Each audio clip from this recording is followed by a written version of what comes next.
Yesu ufite imbaraga iko na nguvu. Patie Mungu nguvu. Yesu ufite ikiyembe. Yesu iko na Yesu ufite ikiyembe. iko na nini Yesu? Yesu ufite ikiyembe. Yesu iko na nini? Inayo mpamvu Ndio sababu Yesu yavugiye mu kanwa k'intumwa Paulo alizungumzia kwa mitume ahagarara mu Baroma simama kwa Warumi igice cya mbere sura ya kwanza umurongo wa 16 mstari ya 16 aravuga ngo anasema yego ubutumwa bwiza habari njema ubunkozi isoni hainihaibishi kuko ari imbaraga kwa y'Imana sababu ni nguvu ya Mungu. Yesu wizera wese Napatia mwenyewe na mimi yote ukizwa kuokoka uhere ku Muyuda tokea kumuyuda ageza ku Mugiriki mpaka kumuyuda kuko ubwo kwa butumwa sababu kwa ajili ya hiyo ndimo gukiranuka kuva ku Mana kwishura kutoka haki kutoka kwa Mungu uheshwa no kwizera patia bila paningwa kwa komezwa Mungu nako na inashikwa nguvu. Yesu ufite imbaraga Yesu mwenye nguvu afite ubushobozi ana uwezo bwo gufata Sauli ya kuchukua Sauli akamuhindura Paulo. anamgeuza Paulo. Yesu ufite imbaraga Yesu mwenye nguvu afite ubushobozi iko na uwezo bwo gufata Petero kuchukua Petro akamuhindura Kefa. anamgeuza Yesu Kefa. ufite imbaraga Yesu mwenye nguvu afite imbaraga iko na uwezo bwo gufata umunyabyaha kuchukua mwenye akamuhindura icyaremwe gishya. anamgeuza kuwa kiumbe. Yesu ufite imbaraga Yesu mwenye iko afite na ubushobozi ana uwezo bwo kudiringa n'ingeso yakunaniye. ya kuzungumza na tabia hii kushinda. Imbaraga Yesu iko na nguvu afite ubushobozi iko na uwezo bwo kukunganira. ya kuunganisha na Mungu. Yesu ufite imbaraga Yesu mwenye nguvu afite ubushobozi iko na uwezo bwo kukuvana mu ntege nke kutosha udhaifu akakwambika imbaraga. anakuvika nguvu. Yesu ufite imbaraga. Yesu mwenye nguvu Yesu ufite imbaraga. Yesu mwenye nguvu Ni nayo mpamvu ndiyo sababu imbaraga z'ubumana bwayo zose nguvu za Mungu wake yote nk'uko tubibona mu Bakolosayi ndio tunapata kwa Kolosai pale zahishuwe umwana wawe. inajifunua mtoto yake. Ninde tubwiriza? Nani tunahubiri? Ni Yesu. Ni Yesu. Ninde tuberaho? Nani tunaishi Ni tunaye? Yesu. Ni Yesu. Ninde twicaraho? Nani tunakaa Ni kwake? Yesu. Ni Yesu. Ninde utuma dukora ibi? Nani mwenye anasababisha Ni tufanye? Yesu. Ni Yesu. Niba ukora ikindi kintu cyose Kama unafanya kitu yote utagikoze ku bwa Yesu au ukifanya juu ya Yesu kigakorerwa hanze ya Yesu, inatumikishwa nje ya Yesu, sinzi niba sijue kama kizahinduka umubabwe ageuka kuwa harufu nzuri, neza harufu tamu tena nzuri sana amaso y'Imana, kwa macho ya Mungu, kubera yuko Paulo kwa sababu Paulo yarabivuze. alisema, Ntabwo ari Alex wabivuze. si Alex Mu alisema Bakolosayi ndani ya Wakolosai ibice 3 sura 3 umurongo wa 17 mstari ya 17, aravuga ibyo muzavuga byose, wenyewe mutasema ibyo yote, muzakora byose, wenyewe mutafanya ngo yote, mujye mubikorera mu izina ry'Umwana alifanisi wawe, mjina na Bwana kandi wetu, nimunashima Imana Data na wa twese, mkishukuru Bwana ngo Mungu mujye wetu, muyishima ku bwayo. na kushukuru kwa ajili ya Ni Yesu. ukuvuga ngo Yesu Kusema Yesu yari afite ubushobozi alikuwa na bwo uwezo guhagarara muri Yohana kusimama ndani ya Yohana 14:6 14:6 akavuga ngo anasema hivi, njye nzira mimi ndiye njia n'ukuri na kweli n'ubugingo, na uzima, ntawe ujya kwa Data kuna mwanadamu kwa amujyanye. bila kudai. Bali basi Wapewe sifa. iminota nahawe ndayimereye. Imana ishimwe. Atie Mungu wetu. Yesu ufite imbaraga, Yesu mwenye nguvu, uwo turimo tubabwira mwenye tuko tunaba, ntabwo ari Yesu w'inyuguti, haiko Yesu ya manukta au maandiko. Yesu Yesu ufata icyaro umwijima anachukua yenye kuwa giza, akagihindura umucyo. anageuza Mungu. Njyewe uri kubibabwira, Mimi mwenye niko na bambili, nawe iyo umaze imyaka 2 n'igice, nilikunywa bangi, nivuta bangi miaka 2.5. najyaga njya mu kabari Nilikuwa naenda mukabare, ngafata inzoga n'isigara ngasomeza nachukua pombe na sigara mimi nakunywa. rwose. Sasa Ubuzima bwanjye maisha bwari yangu bwuzuye umwijima, ilikuwa inajaa giza, bwari bwuzuye kubura amahoro, wanataka kukosa amani, bwari bwuzuye kubura umunezero. wanataka kukosa furaha. Nari ndi mu isi Nilikuwa duniani nciriweho iteka, kwa nimekatiwa hukumu, kandi tena nsohoreza muri cya cyanditswe Yobu yavuze Alizia maandiko Yobu alisema. Ibice 15 umurongo wa 16. Sura 15 mstari wa 16. Umuntu agotomera ibyaha nk'amazi. Mtu anakunywa zambi kama maji. Yewe nawe amasigara y'ubwoko bwose. Nilivuta sigara ya kila aina. Nawe inore. Nilikunywa noro. Ya parumara. Mwadani hii. Akakunywa esemu. Akakunywa esemu. Mwa filitiri. Akakunywa na filitiri. Wewe na mwokozi. Ile yote aseme nini? Yose na wewe. Ni kabila za tumba. Ntabwo ndi kubeshya. Siko nadanganya. Kuko ibyo ndi kuvuga yenye niko na sei. Sibyo ndi kwirata. Siko najivuna. Hari abakobwa babiri na basichana wawili. Uyu munsi babaye ba mama. Leo baisha kwa mama. Turi kumwe hano. Tuko pamoja hapa. Basi kinyo mbabwira. Anajua yenye niko na mama. Ntabesha. Siko nasema Mungu. Kuko twarabanye. Tuliishi nabo. Bikora. Niko na bifaa. Mu kigo cy'amashuri. Pale kwa masomo. Uko ubuzima bw'umwijima. Maisha ya giza. Ntabwo ujya bwihisha. Haificha maki. Wamuhisha rimwe. Neza ificha mmoja. Wamuhisha kabiri. Neza ificha mara. Wamuhisha gatatu. Neza ificha mara. Ariko wamuhisha kane. Hawezi ificha mara hii. Uranga ukajya kumugaragara. Inaendaka tu hasara. Uriya mama witwa Grace, uriya nazamu ule mama Grace ule hapa. Uriya ni mushiki wanjye. Ule ni dada yangu. Twiganye mu kigo kimwe. Tulisoma mu masomo. Ndogo bila nabizi. Hivi niko nasema na bisho. Uriya mama nawe nazamura ukuboko bose. Uriya nawe nazamura ukuboko. Ula iwe mkono. Nawe twariganye. Naye tulisoma na. Abizi. Anabijua. Uyu rero wanzanye. Umoja amenileta. Nawe abizi. Naye anabijua. Nawe twariganye. Naye tulisoma. Kusema kwa. Ndi kubesha. Siko nasema Mungu. Ndavuga Yesu. Kunasema Yesu. Bali hibaze cyane. Mungu apewe sifa sana. Bali hibaze cyane. Mungu apewe sifa sana. Najyaga nicara mu kabari. Kwa naikala mukabare. Nakamaramo umunsi wose. Na nikala pale siku yote. Umunsi umwe twigeze kuba mu kabari. Siku moja tulikuwa mukabare. Tukararamo tugeze saa 10. Tunafika saa 10 ya usiku. Kandi ngako kabari kitwa ijuru ry'abaseka. Ile kabare ilikuwa inaitwa mbingu ya wese.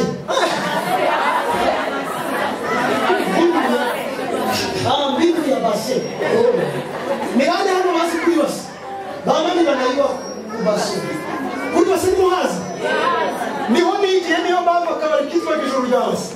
Ndio kwenye nilisomea ndio maana kabare tulikuwa inaitwa mbingu ya kubase. Tugeze saa 10 twazinarayemo. Inafika saa 10 tunalala ndani. Tuhura n'umusinzi hanze yikoreye amakazi ya hano.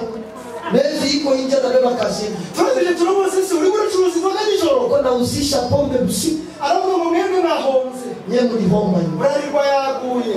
Burarirwa yanguka. Iryo joro twarirukanze. Usiku tulikimbia. Turagenda tugera kuri Burarirwa. Tukafika ku Burarirwa. Twara abantu 10. Ilikuwa watu 10. Dutwara amakazi 10. Kaya makazi 10. Yewe rero. Niye. Ari n'ubururumba cyane. Nilikuwa na buroho sana. Nabonye kikazi ndamagije. Nona kazi ya ina.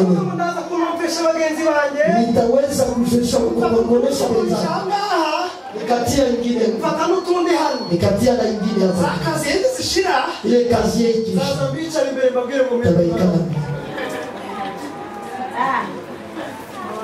Yes. Yes. Ufite imbaraga. Mwenye nguvu. Yes. Yes. Ufite imbaraga. Mwenye nguvu. Ubwo nirinze kubabwira utunito. Tunajirinda kuambia vitu hiki. Basta ntabwo yabyumva. Kapsiline. Ile wanaita kapsiline. Abaraka nikatoya. Ni kakinini kadogo. Ariko gafite forte ngingana n'imwe. Kiko na forte sawa ya bangi. Iyo wakamweye kama unaikunywa turahura nasinze. Tunaweza kutana unaleo. Unukirwa inzoga. Hawezi sikia bomba. Unawezi kusikia harufu ya bomba. Nukubona nasinze gusa. Nikuona tu bila neno. Yewe. Mimi. Nasambanye n'abakobwa banduta. Nilizini na wasichana wanabishika. Sambana n'abakobwa tungana. Nikazini na wasichana wenye tuko na kujua. Sambana n'abakobwa nduta. Nikazini na wenye binashinda. Ngeri zose. Aina yote maana yake. Nasinyuzemo. Alipita ndani. Muyandi magambo. Mwingine maneno. Nalichiriwe iteka. Nilikuwa nimekatiwa hukumu. Alikimana.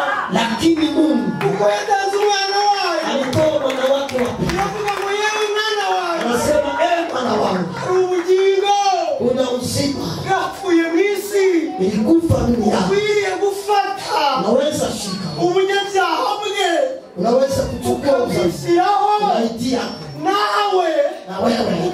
gukiranuka unachukua haki zake kumuhereza unampatia. Niyo mpamvu kumusaraba Ndio sababu msalabani agombaga kuba ingurane kulipasha kuwa shanje. Imana ihereza imitwaro yawe Mungu anampatia mizigo yangu na ikamereza uburuhukiro naye ananipatia kupumzika kwangu. Imana ihereza gukiranuka Anampatia kwenye kuwa na haki kwangu. Igitabo cya mbere cya Petero Kitabu ya kwanza ya igice cya kabiri umurongo wa 21 yaravuze ngo nta cyaha yakoze yeye mwenyewe hakufanya ubwigenge bwabonetse mu kanwa hakuna ujanja alionekana kwa ahubwo kinywa yaritanze ngo alijitoa yiha indacurwa kibera akajipatia ubwo mwenyewe yitwaye ibyaha byacu alibeba dhambi zetu umubiri we kwa mwili yake kugira ngo dupfe ku byaha tukufe kwa dhambi duhere ko tubeho ku gukiranuka tuishi kwa haki yake. none uyu munsi Na leo mpagaze mu gitabo cya kabiri cy'Abakorinto kitabu ya pili ya Wakorintho ibice bitanu sura ya 5 umurongo wa 15 mstari ya 15 uvuga ngo kandi Kristo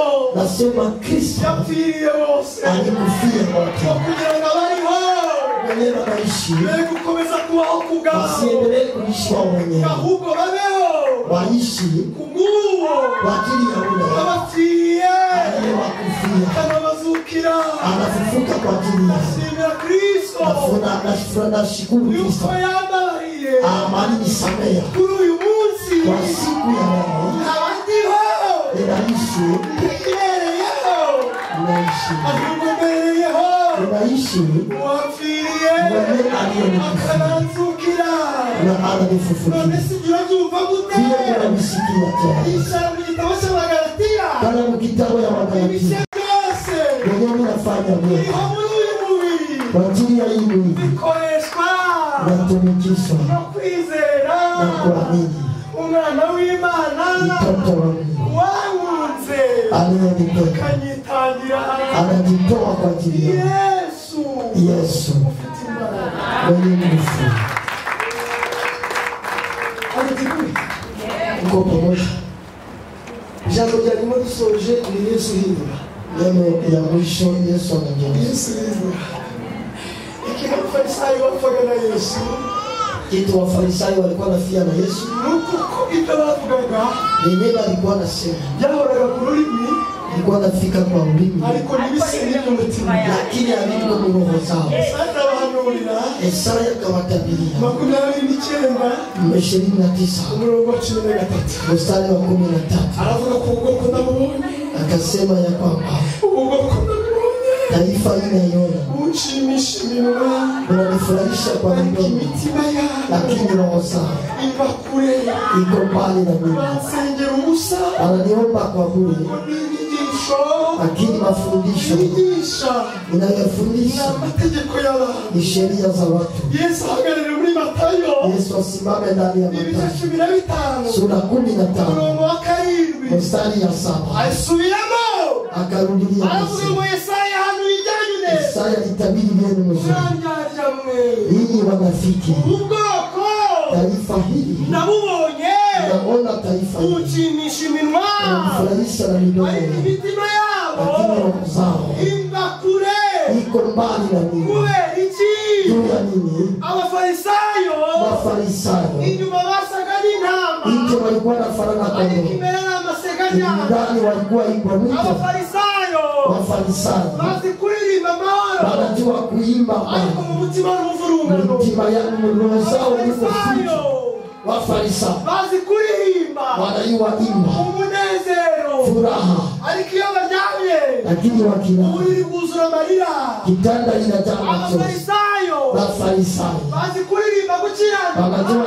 imba haki, ariko ubuzima bwabo lakini maisha yao buzuye gukiranirwa inajaa uzalima. Abafarisayo Wafarisayo uko basi imbere y'abantu jinsi wanafanana uko zaidi, basi imbere y'Imana haiko ndio jinsi kuko iyo wanafanana. bagiye imbere y'abantu Akienda mbele ya Mungu abantu bareba inyuma watu wanaona, ariko baje imbere y'Imana akienda mbele ya Imana Mungu ikareba mu mutima Mungu anaona mroho. Abafarisayo Wafarisayo ntibaragahura na rimwe hawayakutana hata siku moja inkuru nziza habari njema ibabwira ya kumwambia umwana w'intama w'Imana mwana wa kondoo. baranayumvishije Walisikia, ndetse bazi no kuyisesengura wanajua na kutafsiri, ariko ubuzima bwabo lakini maisha yao ntibusa n'ibyo bavuga haifanani na wenyewe mu gitabo cya Tito kitabu ya Tito cya mbere sura ya kwanza mstari ya 16 aravuga ngo bene abo watu kama wale ntacyo bamaze hawafai kuko kitu, bavuga yuko bazi Imana wanasema wanajua Mungu bakayakanisha ibyo lakini bakora wanakana na ngo bene Mungu. abo Watu kama wale kwanga urunuka ni wakuchukia imirimo myiza yose na matendo mazuri, ntacyo bamaze hakuna kitu abo wanafaa. ngabo rero Bale sasa Imana basenga na Mungu iri wanayoomba mu Bafilipi kwa ndani ya Wafilipi ibice 3 sura 3 umurongo wa 19 mstari ya 19 ngo bene abo watu kama wale bahoza umutima ku by'isi wanabakia na roho yao mbichi, Imana yabo ni inda Mungu wao ni tumbo.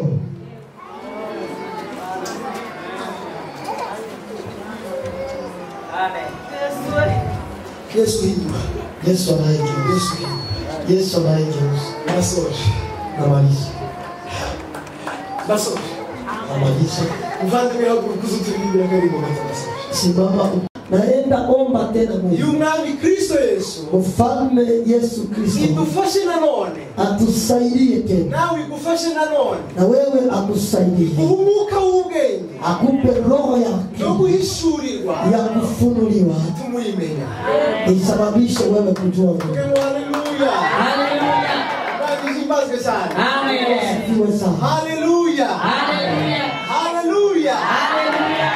Jambo rya gatatu nanone nifuza ko Neno ya tusengera tatu ambayo tutaombea naryo riri mu ijambo iko kwa neno mu gitabo cya Luka kitabu cha Luka igice cya 10 sura 10 umurongo wa 2 mstari ya 2 aravuga ngo inasema hivi: mwinginge nyiri ibisarurwa Msi mwenye mavuno, kubera yuko ibisarurwa ni byinshi mavuno ni mengi, ariko abasaruzi ni bake. wavunaji ni wadogo. Nuko rero Sasa mwinginge nyiri ibisarurwa Msi yohereza abasaruzi mu gusarura. atume wavunaji ndani ya mavuno.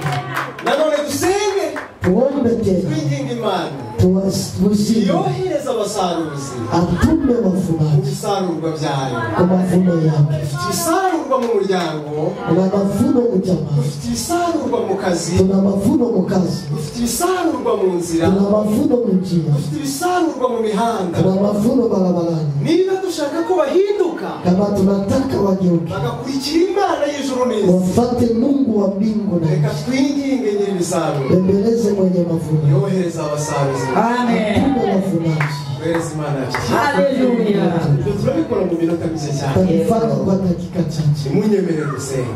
Mana data Data mu izina ry'Umwami wacu Yesu Kristo, imbaraga data mujangane turagushimira izina rya Yesu Kristo nkeneye kukumenya Imana nziza yuzuye kandi uzaunguke muri nge Kristo ikomozeho kera rwose izina rya Yesu ni wowe nyir'ibisarurwa ariko ni nawe yacu niba waruzuye nkeneye kujya turikorera imitwaro y'abavandimwe, turikorera imitwaro y'itorero, turikorera imitwaro wachache oh Yesu ongeza wavunaji ndani ya kazi yako usipate kuvuna maana tunakosa maana kama umelemewa hata mizigo yao ilete mbele yako wako unastahili.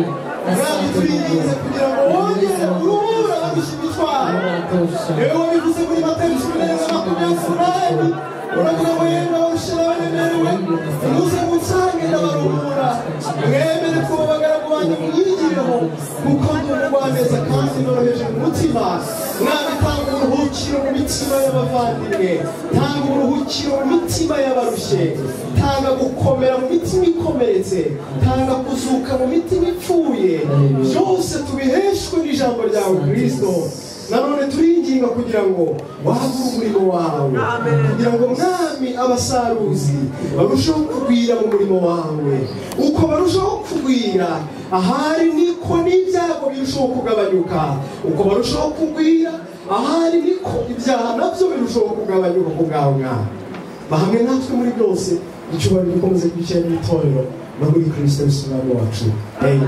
Murakoze cyane. Asante sana. Haleluya. Amen. Turabashimiye, Tunawashukuru, Imana ibahe umugisha. Mungu awabariki.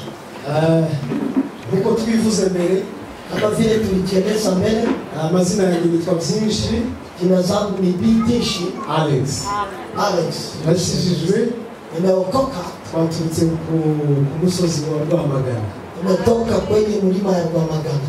Natwe tusengero duteraniramo kanisa tunakusanyikia ndani bitwa Rwanda Christian Revival Church. Rwanda Christian Revival Church. Twabazaniye intashyo mu izina ryawe. Twabazaniye mu izina rya Yesu. Amen. Amen. Kandi tunashimira ubuyobozi bw'urusengero cyangwa se tunashukuru uongozi ya kanisa ngashimye kudukingurira urugi kugira ngo tuze gusangira tukubali kutufungulia milango tuchangie neno la Imana Kristo ibaho. Amen. Kristo awabariki. Twavuganye n'umubyeyi Mama Sandrine, nizungumza na mzazi Mama Sandrine. Je, ntabwo nari muzi. Mimi sikuwa namjua. Namuhujwe na mubyara wanjye tuba hano mu Gisenyi uteranira hano yitwa Florence. Nilikutanishwa naye na binamu yangu yake Florence. Nahaguruke nawe asimame asalimie. Florence simama usalimie. Imana imweze. Amen. Haleluya. Amen. Leo tubere ikirori kugira ngo duhure. Yetu kwa kilalo tukutane na mzazi. Tunaomba pamoja kuchangia neno la Mungu. Mungu twabanye. Mungu abariki yeye kwa sababu jambo ry'Imana kwa ajili ya kuchangia neno la Mungu. Indirimbo imwe y'igitabo. Neno moja mu kitabu aza kudufasha. Atatusaidia. Tugiye kuganira ku magambo atatu yonyine. Tunaenda ongea kwa maneno tatu.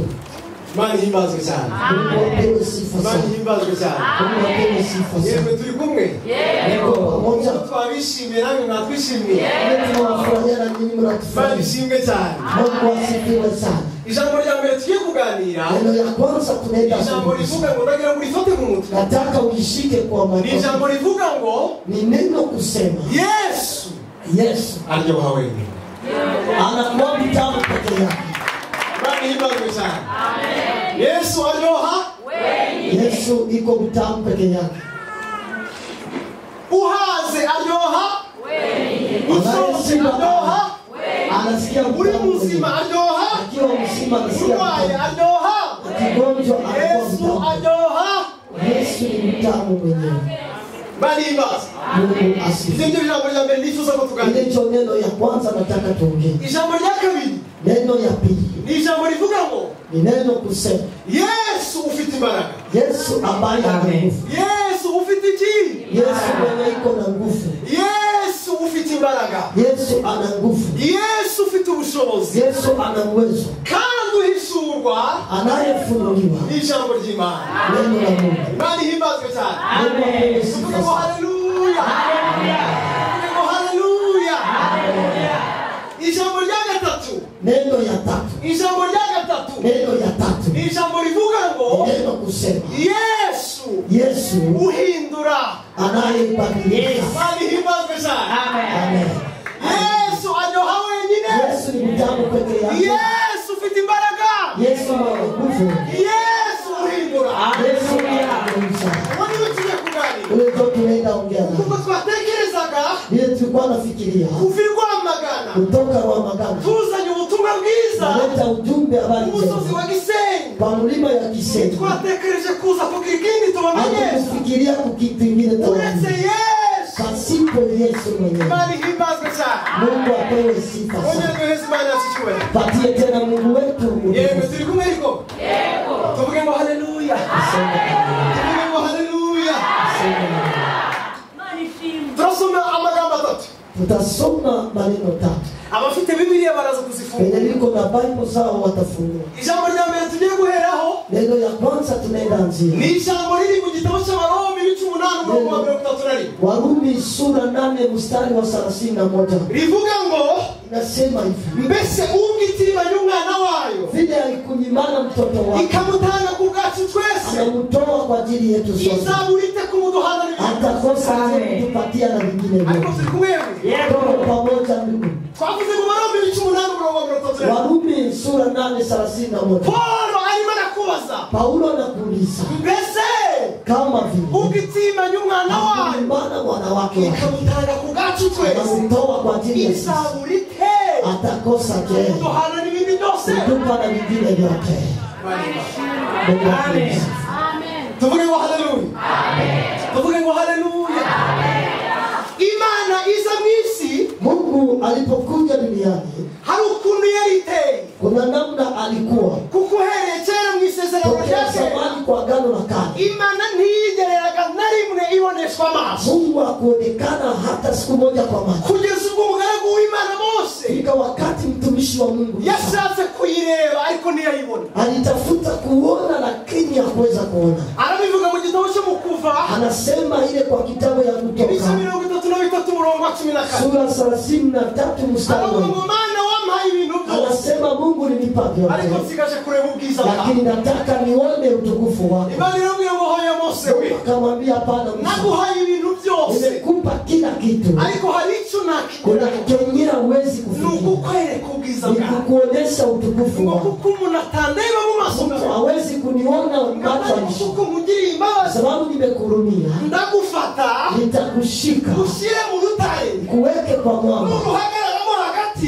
simama katikati, ndibuze kukwereka umugongo nitakuonesha mgongo yangu. icyo ngicyo ni iki bitwiringira Ile ni kitu gani natufundisha? urwo rutare Mose yahagazemo Mwamba Musa alisimamako kugira ngo arebe Imana tu aone Mungu. ni narwo rutare Pawulo yavuze Kwenye Paulo alisema mu gitabo cya mbere cy'Abakorino kitabu ya kwanza ya Wakorintho igice cya 10 umurongo wa 4 sura ya 10 mstari ya 4, aravuga ngo Abisiraheli banyweraga ku gitare cy'umwuka wote walikuwa kwa kiroho, banyweraga ku gitare cy'umwuka walikuwa wanalitumikia kwa mwamba, cyabakurikiraga ilikuwa na wafata kandi icyo gitare na ile mwamba cyari Kristo Yesu ilikuwa Kristo Yesu. kuvuga ngo kugira ngo Mose arebe Imana Musa aone Mungu, zamusabye guhagarara ku rutare wanaomba asimame kwa mwamba, kugira ngo natwe turebe Imana tuna sisi tuone Mungu biradusaba kujya muri Yesu na tuomba kuingia mwananchi, Bene Imana cy'icyubahiro patie Mungu wetu utukufu. haleluya Amen.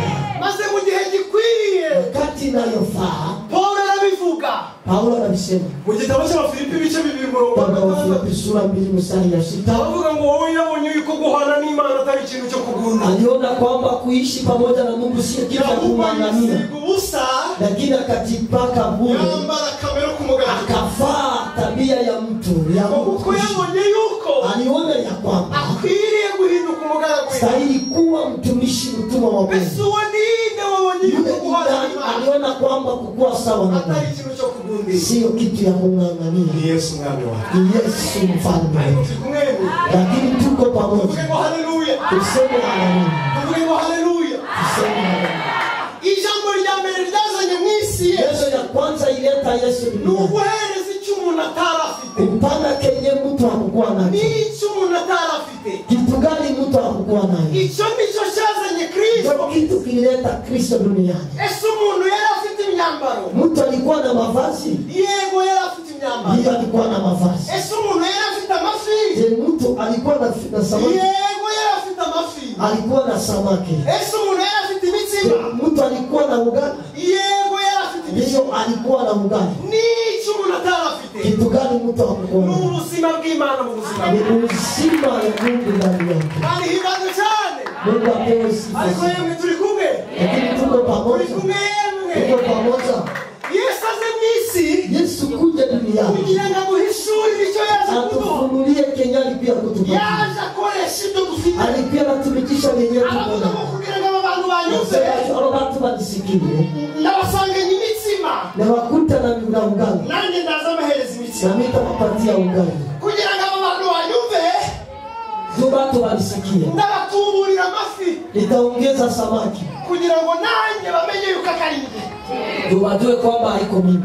Yesu ku nshuro ya mbere Yesu kwa mwisho ahereza abantu imitsima akapatia watu samaki. abantu 5,000 Watu 5,000. abahereza imitsima Akawapa mikate. abayuda baravuga ngo ibindi bibaho Wayuda wakasema hii haiwezekani. uyu niwe Yesu Huyu ndiye Yesu. uyu niwe Yesu Huyu ndiye Yesu.